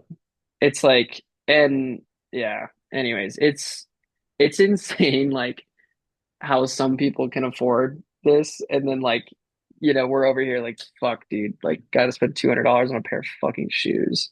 Yeah, we're splitting the podcast rent or the podcast dues. Oh yeah, I need to pay you for that. Yeah, Yeah. yeah. It's like Yeah. 15 bucks a month. Like, yo, dude, can you hit me with that seven and a half Yeah. dollars, And please? a very good, I mean, 200 bucks is a lot for trainers, but like I will put 500 to 600 bucks. Like it is a good investment. Like I'm literally using them. And yeah, some Yeah, people are just like, yeah, 40 mil. It's like, well, I'm close fuck it. enough. Like we're Yeah, good. it's gonna sit in my garage. Like, it's gonna, Yeah. I Toss could my sell name in this the thing in hat. like 10 years. It might have 500 miles on it. Like, Yeah. although, dude, if I had the money, I would. Oh man, could you imagine? Dude. Speaking of Imagine which, just, oh, go yeah. ahead, go ahead, go ahead. I was just gonna No, say, go. imagine just being reading that and you're just like, wait, that's me. I fit into 20. Like you just like add up all your assets. You're like, wait, I've spent 32 mil. You I'm just eligible. you just walk down to your garage and you have fucking Yeah. 12 Ferraris. Like, yeah, Yeah. You just tally right. it. You're like, yeah, that's 25 mil. We're good. Yeah, let our Ferrari rep know. Yes, yeah, Yeah, crazy, dude. Absolutely crazy. I was reading about that and I'm like, what the fuck? The crazy thing though about Ferrari also, I watched a video, read an article about how they actually are more of a merch company than a car company. They sell so much like really, merch. Yeah, they sell so much yeah. Ferrari merch that I think they actually make more profit from their merch than they actually do from selling cars because of like driving, like because of their Formula One team. Wow, that Which is yeah, crazy. yeah. Anyways, speaking of which, Val and I are in process of trying to buy a new coche, and I haven't told you what Wow, it is. another It's car. not. It's not a cool. It's not like it's not like You a huge guys, financial. you guys are It's not. hoarders. Yeah. No, this one we actually kind of need it. Well, we don't. Well, kind of. It's okay. First off, it's gonna be 2 grand if it goes through. I've got to like I'm buying it in hopefully in Washington. This guy literally that I know posted a story on Instagram with the car in it. I was like, he said, Nice. should I buy? He said in his Instagram story, he said, should I buy this? He's a realtor. And he's like, and it's at this house that he's gonna sell. He said, should I Yeah. buy this? And so what it is, do you know what a K truck is? No, It's like those maybe. like it's like those super small like Asian There's no trucks. way. It's what I'm exactly thinking of. There's no way. The first thing that came to my mind, let me see. I Yeah, it think is, I do bro. know. It You're is kidding me, bro. You're definitely. not gonna buy this. What do you need this for? There's no world Get anyone the needs fuck out this. of here, dude. I am getting that shit. It's only 2 grand. I mean, it's worth it. Bro, what are I you gonna? need a truck for my bikes and for house care. It's a And flatbed. It's not a truck. It's a you can flatbed. get them. No, you can get them with like, you can buy the like bed rails. They're like modular. Oh my But, gosh, bro. but dude, they normally so it's actually like a pretty good deal. They're designed to go a max of 50 miles an hour. You go over Perfect. 50 miles an hour and the wheels fall off. What? You take Dude, that thing on it's 36 once. it's right hand drive and it's a manual, dude. It's imported from Japan, dude. Oh my gosh. Dude, you're gonna love it. You're Okay. gonna be whipping that foreign, bro, and it's gonna be the same Yeah, shit the Kei Truck.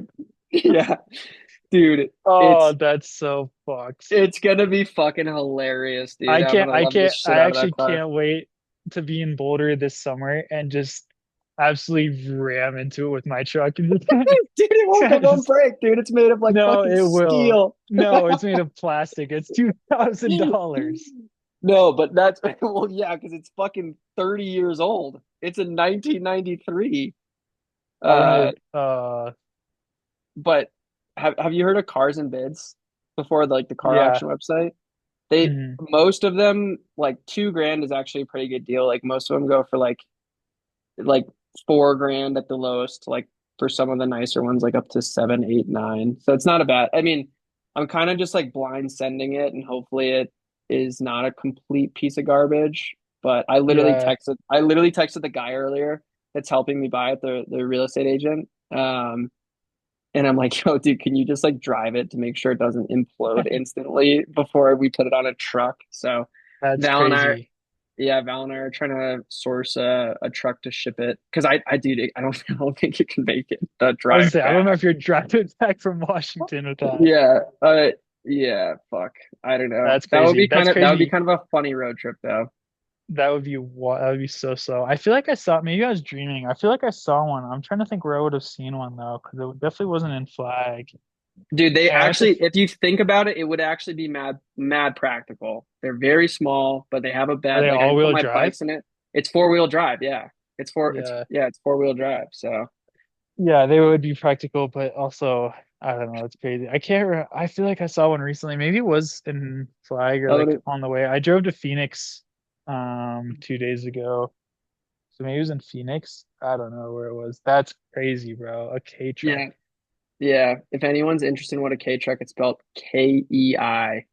It's They're sick. They're super hilarious. Everyone Yeah, will they're not recognize sick. them. They are sick. They are sick. I don't care. It's gonna make me really Wow. happy. You can't buy Yeah. that level of happiness for 2 grand, dude. It's gonna be sick. I feel like you Yeah, and can, it's gonna but be it's also gonna be really practical. you could buy 10 pairs of Pegasus premiums. That would probably give me the same amount of. No, shut You the could fuck up. buy 20 pairs of Jordan 1s in different colors. You could buy a pair of Travis Scott's. I could fill that $2,000 void if you're looking for that. But if the No. K truck fixes if it's that void for you, then yeah. Dude, Val and I have an extremely violent like when it comes to shit like this. Like I was like, Val, what if it like rolls off the truck and it's like a complete lemon? She's like, well, I mean, we can fix it for pretty cheap. I'm like, oh, this is so toxic. Like You we're could, such a yeah, bad combination because she's equally as excited about it as I am. But that's it's also crazy. hilarious because, it just happened to view this guy's story and he said, should I buy this? And then I was like, And you're like, I will. is it actually for sale? And he's like, yeah, like, are you serious? I'm like, how much? That's crazy. Yeah. So yeah. Anyways, it looks like it's gonna happen. I'm figuring out how to pay the guy. I mean, the reality is like, I mean, not that it's a small amount of money, but if it's a complete piece of shit and doesn't Yeah, work out, it's not like I'm like, and I that's do true. genuinely need like a truck for like some things. So not very often. So to me, spending 2 grand for something that I will, because Val and I will just drive the Nissan and the in that thing like all the time, hopefully. So That's true. Yeah, that's true. yeah. Anyways, Dang, that would be crazy. Gassing that thing up by Costco would be crazy. dude, you won't be able to miss me, dude. Well, you might because it's very small. Yeah, yeah, he could miss you. When you're going But 50 miles an hour on a highway and I'm ripping by 80, I would definitely miss you. But oh, yeah, dude, I'm pulling in front of you. I'm pulling in front of you, and you're gonna the rear end me. HOV lane, I'm gonna cash that express lane, the insurance K check. trucks. It'll be That's sick. crazy. It's a two-seater, dude. If you ever want to ride in, I'll put you in the bed. You're gonna be too big for it. That's crazy. Yeah, but hopefully we'll see. By next pod, I'll probably know if it's gonna work Dang. out. Yeah, we But I should we mean, should we should get, I mean, say next pod, ideally is Saturday, but yeah, I feel like we can should be able to record Saturday. Life or like Sunday is the Super Bowl. Sunday, I think I'm driving down to Phoenix to pick up Elise from the airport. But yeah, Saturday should be open. But if we don't, we should just get, I mean, we could definitely change it next week too, but we should get a Super Bowl score prediction. yeah, no, definitely. Yeah, I mean, you know who I'm putting my money on, but yeah, fuck, God, I don't want to watch the Chiefs win. Um, how is it? I guess like one quick thing. How has it been? What day did Elise leave? Flagstaff. What's today? Saturday. Saturday. She left Thursday. No, It had to Wednesday. be Wednesday, Wednesday. right? 'Cause she raced Yeah, it was Wednesday. Friday. Yeah, she raced Friday. Yeah, so we let sure she left Wednesday. Nice. How's it been? Have you just been bachelor padding it up in flag? Yeah. Katie left last week. So yeah, the house is and Mark's friend who was pretty sick for a while, he actually called it and quit training camp and went back to the UK. So it's just been Damn, me, Mark, that's and Woody fucked. in the house. So yeah, we've been bacheloring it. Yeah, it's been pretty good. I drove down to Phoenix. I'd never been to Phoenix before. It's like 2 hours, but it's a really easy drive to get to Phoenix. And Phoenix, downtown Phoenix is fucked. It was just like very run down. It was just like I don't know. It was not what I expected like a downtown area to be like. The Phoenix airport is so hard to navigate dropping someone off. And then I dropped Elise off and then tried to find a coffee shop just like do some work at, and then I was gonna double there and I couldn't find a coffee shop for the fucking life of me. And then I couldn't park anywhere for the life of me, which was also shitty. And then so I ate at a Potbelly sandwich company and then doubled on like the canals that like run from Phoenix to Scottsdale. So I ran in Scottsdale and Scottsdale was dope. I saw three Bentleys and one Rolls Royce in just a 7 mile run, which was wild. Yeah. And then yeah, sent it back up here. Got Chipotle for the first time since probably I was in Maryland, so before Christmas probably. So Tell me that didn't hit, you know? oh man, bro. I got shout out to everyone who gave me I have so much gift cards from Chipotle, like from work, and Dude, then just like oh, I have same. so much. So that hit so hard, especially after a long drive day. But yeah, it's been good. I mean, the weather's been super nice. It was really cold the day she left and I drove her down. It was like snowing here. And then I got back that day and it was snowing pretty hard. So that was not great. But since then it's been like 50 to 60 every day. So yeah, weather in Flag has been great. Just the boys bacheloring it up, just chefing it up, just grilling, just getting into it. Yeah, I mean, that sounds fun. So I was just looking at the Boulder weather. I don't know, it's supposed to snow for a while, so that's nice. And it actually looks like it's gonna be pretty warm. So, oh yeah, dude, tomorrow it's supposed to be 60 fucking degrees. Holy shit. Damn. Yeah, And Monday, it's 63. Let's crazy. go. Yeah, dude, that's what makes weather or like the weather down in Boulder so much better than like in Gunnison. So, Yeah, yeah, yeah, yeah. It's super nice. nice. So, are you still thinking you'll be there through March at this point? Yeah, yeah. So I raced March 16th. I officially got in, so that's pretty sweet. On Boston? No, that's in New York, but we got all the logistics figured out. That's a Wait. half, March Oh, you're 16th. doing the New York half. Okay, okay, got it. Yeah, yeah. So yeah, I'll be here at least until then, and then probably likely come back here, and then at least my flight to get to that race is from Phoenix. So if I was back in Denver or Boulder, I would have to figure that out with my agent. But yeah, probably come back here, and then I think Wait, as of you right, then you'd go back through April? not through April. At least races, the 10 is like a week after that, after the Okay, so you half. go back for like And another so I week. think I would come back here for a week, and then I think after the 10, come back to Boulder. So that's a tentative plan, but yeah, I don't know.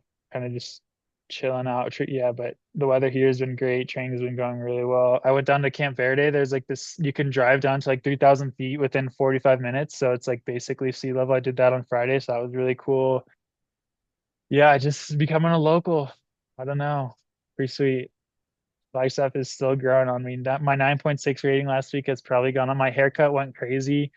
So Oh maybe yeah, fuck, I didn't even 9.7. uh dude, you're glazing flag, but that's cool. I'm glad you're enjoying it. Definitely It's going not to be better than interesting. Boulder. I feel like we're going kind of long here, but oh well. It will be interesting to see, like people started leaving, like there was a big European New Balance group here. They left this week. And then like more people leave next week for like the Valentine BU race, and Vanessa leaves next week, and then Mark leaves like February 15th or 14th or something. So the week after that. And then I think it'll get pretty like everyone's Maybe a training lot camp is thinner. really only a month, and so there won't be as many people, and like none of the Mike Smith guys are here. Like Nico, Abdi, Luis, they're all in Scottsdale right now. And so Oh really? Interesting. yeah. And so people are kind of scattered around. So people would still come up for workouts, and like all those guys have houses here, which is nuts. Like those three guys all own their own house in Flag, which is crazy. I found out today that Kanye West owns a house in Flag, which is nuts. Did they see But Kanye? Did they see Ye rolling around the streets? Does he ever pop in for a long run here and no, there? I don't even know why. We were driving out to a run, and Woody's like, yeah, that's where Kanye lives. I was like West? And he's like, yeah. And it was a nice neighborhood. And I was like, why? And he's like, well, like Flagstaff is cool. And I was like, I mean, it's Yeah, but cool, like but if not you're for Kanye Kanye and you're West. like a billionaire, you can live Yeah. anywhere. So I guess That's he just crazy. grabs a house wherever. I guess he has one in Jackson Hole too. But I mean, yeah, Jackson Hole makes sense. that's what I said. I was like, Jackson Hole is like a really nice area and very Yeah, sought like that's after. like a But super desire. Not anything against Flagstaff, but that's just super odd. Like I can never imagine Kanye just like hanging out in Flag. So, yeah, but yeah. Also, just so I'm looking at my phone right now, my mom's listened to like she's binged our last 5 episodes. She listened to them all this week. And she loved when I gave her a shout out on that one, the last in-person episode yeah, when she texted me asking if I was at the Chiefs game or yeah, Broncos Chiefs game. She just texted me again, and this is an hour too late probably, but she's like, "Did you see 348 at the Terrier Classic? UNC guy, unbelievable. I need to watch that race after dinner." So Maybe she's our Mom, first guest on the pod. mom, the She's track talking fan. running, Let's go. talking shop. Let's go. Yeah, that is insane. All right. Well, first, I have two things. All right. Comment on podcast length. Val was like, "Why was the last podcast so short?" So Wow. some people like the Interesting. longer ones. We can't I alienate the think it's people cool that to like the switch it long up. form. I agree. I True, agree. yeah. I agree. But I feel like we might be running out of stuff to talk about today. So I have an idea to round to close her out. We probably also could do a bro, hear me out if you thought of any. But I was thinking we could do a quick race prediction for the 3K tomorrow. Yeah. I know who you're gonna put winning, but I was gonna you say can I'm still very guess on biased for a time. lot of reasons. Yeah, yeah. Um, yeah, that's a good idea. Let me Here, pull it I'll up pull because up I the want to do the field. I men have it. too. Okay. All right, hold on. I just had Um, this fucking shit up. One sec. Okay, so women's field is Georgia Bell, no, do the 1500 men's meter. field first God, you're so needy. Okay, hold on one sec. because the men run first. Men's Hold on. 3K. I have it up right here. All right. Do you want to read it off? Yep. Andrew Koskoran, which is funny because I just ran with him yesterday. Sebastian Frey, Neil Gurley, Luke Hauser, Hobbs Kessler, Cameron Myers, Sam Prakel, Sam Tanner, James West, and who I also ran with like last week, and Charles Philibert Thibodeau, who I've seen literally every day in flag. And I guess he just left, and so he's there now. But I've seen that man at the gym. I've seen that man on every fucking run that I've done. So yeah, it's funny. I've seen a lot of these guys, but okay, my prediction. I think Hobbs will win it. I also saw Hobbs. Like half this field has been in Flagstaff in the last week, bro. I don't feel I like think this. I don't feel like this field is as good as the women's, but I agree. Yeah, but I think Hobbs will win it and he'll run 7:38 is my prediction. 7:38. Okay. Yeah, yeah. Are you want to do? How about do top three? Like, who do you think the top three will be? You Okay. just winner time. So like whoever the winner is and their time, and then top three. I'll go Hobbs win 340 or 740. Geez, Louise, 7:38. Sam Prakel is like never outside of the top three, so I think he'll get second. And I'll go Neil Gurley is like I'm not sure what shape he's in, but he's really good. So I'll go yeah, Yeah, Hobbs, Sam Prakel, Neil Gurley, and then maybe CPT, but that was my choice. he's Sam a Tanner's also Neil really good Gurley's a too. he's a Flagstaff guy, right? Yeah, I He's think a he's a dark sky. dark sky. Yeah, yeah, yeah. Yeah, Luke Hauser. Why does that sound familiar? I'm trying to remember who Luke Hauser he is. was just at Washington like last year. UW. Oh, yeah. Okay. All right. I think I'm gonna go the same thing. I'm gonna say Hobbs Kessler, but I'm gonna say 7:35.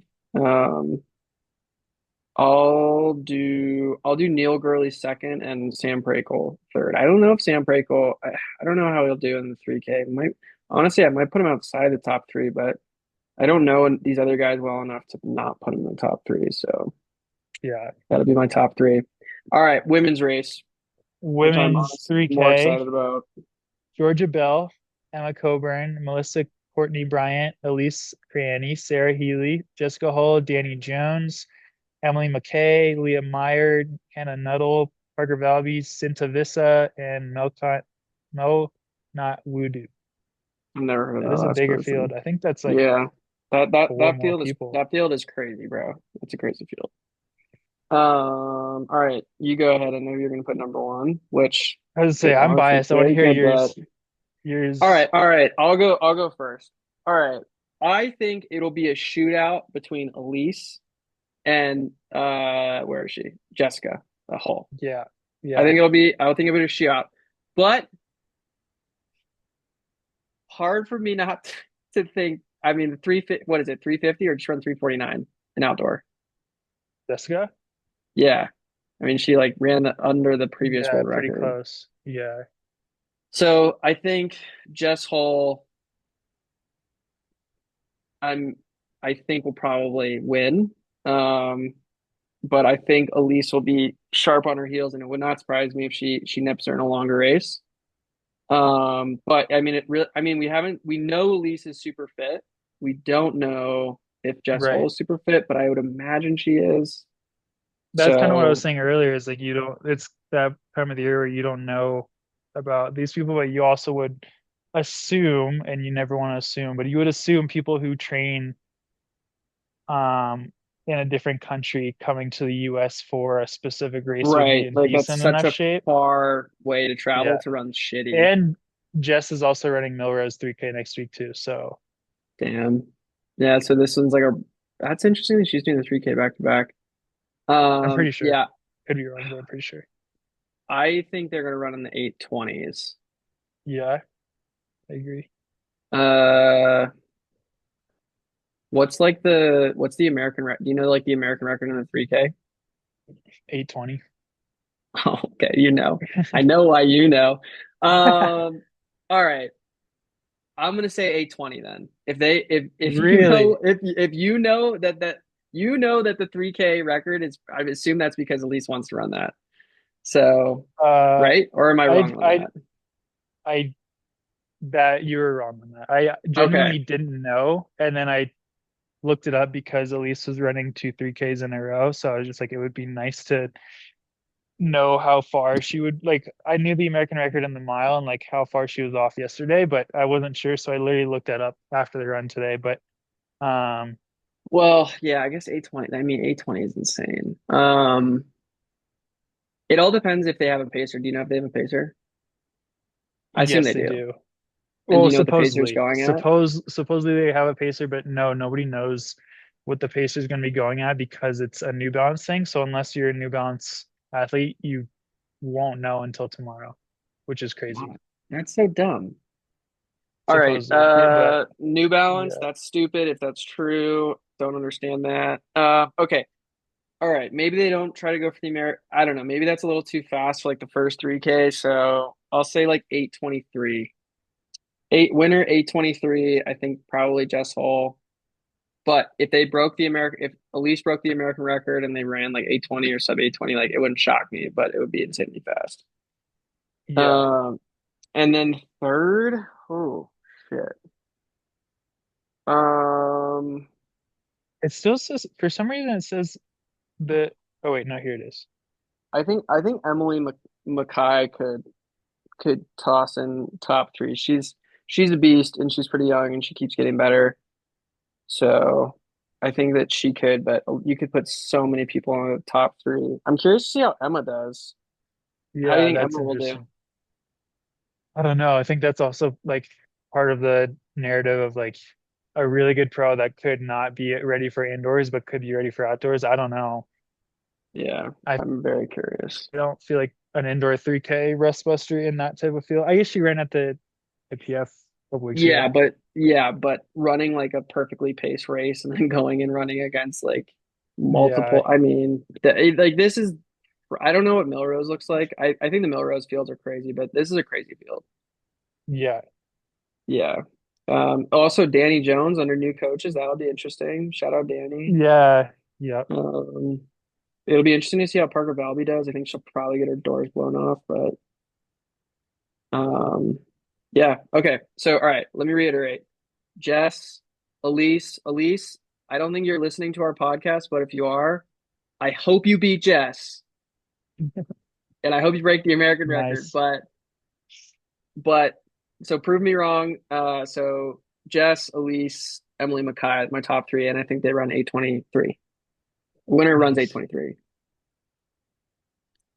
nice. Your turn. My turn. Yeah, I think Jess is in good shape. I think people have a lot of people in flag have been talking about Georgia Bell as well. So I don't really I couldn't place her face to a name right now, but She yeah, was I think she got bronze in 1500 in the Olympics. So she's really good. yeah. Or did So she get a silver? No, that was Jess. Yeah, she got bronze. I think it'll be those. I think it'll be Elise, Jess, and Georgia top three. It really I think depends on what I think Mark Coogan is in charge of the pacer, which is a little bit of gatekeeping, kind of a bummer. I I think don't he'll understand just why they wouldn't tell people. That doesn't make any sense. because they want to put Parker in probably a good position. I don't know. Just strictly conspiracy theories, but yeah, I don't know. I think Elise will win. I think she's just more sharp than Jess, especially coming off of the 420 yesterday. And I know like But you also have to she think just she did just run on like a hard mile like pretty recently. I think that's better though. Based on how she's been working out, I think it's better. But yeah, I think the Elise, winner tomorrow, biggest fan is Charlie. All right.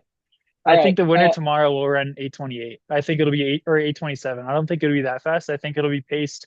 Assuming Coogan is in charge of it, I don't think he wants it to be paced As in the low fast. 820s because I don't think those New Balance girls could run that fast. And I think he wants them in it as long as he can. So that's like, yeah, I guess Emily, Emma, and Parker. I don't think any of them could run 820. So I think he'll have it paced a little bit slower, and then whoever does win will close pretty hard, and it'll be like 826 to 27, or yeah, 826 to 28 will be the winner. But yeah, I The think if they go slower, if it's like 8:28, the last three laps of that race will be crazy because there's gonna be probably like five people still in it. I would bet. yeah, yeah, Yeah. Yeah, if it's like crazy, yeah. Fuck it. I'm still gonna stick with 8:23 because that would be crazy. But it's that would probably be the crazy. But eight yeah, 28 is probably much more realistic. yeah, But hey, if Elise runs 8:23 and I said that and you didn't, that would be bad luck. Tough luck for me. high five me and Elise. That's not. All right. All right. You got any more bro hear me outs or are we wrapping today? You got anything else you want to talk about? I mean, we have the 15, but the Oh, 15 the is that 15 really at the yeah, I don't really give a shit about we can 15, pass on but that. I can hold Pass on, on I'll it. look really quick. I don't even know the men's 15. Is there even a women's or is it just the men's? I think there's a win too. Oh, I guess Grant Fisher's in that race. Josh Huey. Oh, is it Huey? Hoey. Hoey? Jake Whiteman, that's kind of a crazy race. Ollie Hoare. Yeah, a Grand Blanks, that is actually a fire race. Fuck, that's a fire race. Yeah, that's a good race. Christian Noble, dude. Oh yeah, he's a New Balance guy. That makes sense. Yeah. Shout out your boy. Shout out. Yeah, I saw him at the track up here the other week, and he told me no Western Colorado people allowed. So I told him I went D1, went to see you. Yeah, well, also he went to where the fuck did he go to school again? Lee. Yeah, I mean Western's way cooler than that place. So, all right. You want to do predictions on this one or no? Nah, no All right, need. I'm going Grant Fisher, dark horse, 10K guy. Um, In a 15 indoors, that'd be crazy. hey, he's a gamer. Yeah. No, I'm kidding. He probably won't win, but shoot for the stars. All right, bro. Well, I think that was another quality episode. I think we should probably wrap it up. Nice. Yeah, I'm down to wrap it up. I'm getting the sunset, so I'm getting a little Are chilly you out getting a here. little chilly, dude? You got to put Getting some meat on your bones. a little chilly out here. Yeah, getting a little cold. All right, bro. Well, thanks everyone for listening. We won't trust Charlie to close it out since that opener was terrible. Yeah. Kidding. But yeah, thanks for listening to episode 6. We're planning on being back next week. We are very consistent these days. So Episode, 125. episode, episode 6. Very nice. All right. On that note, we'll see you guys. We'll see you guys later.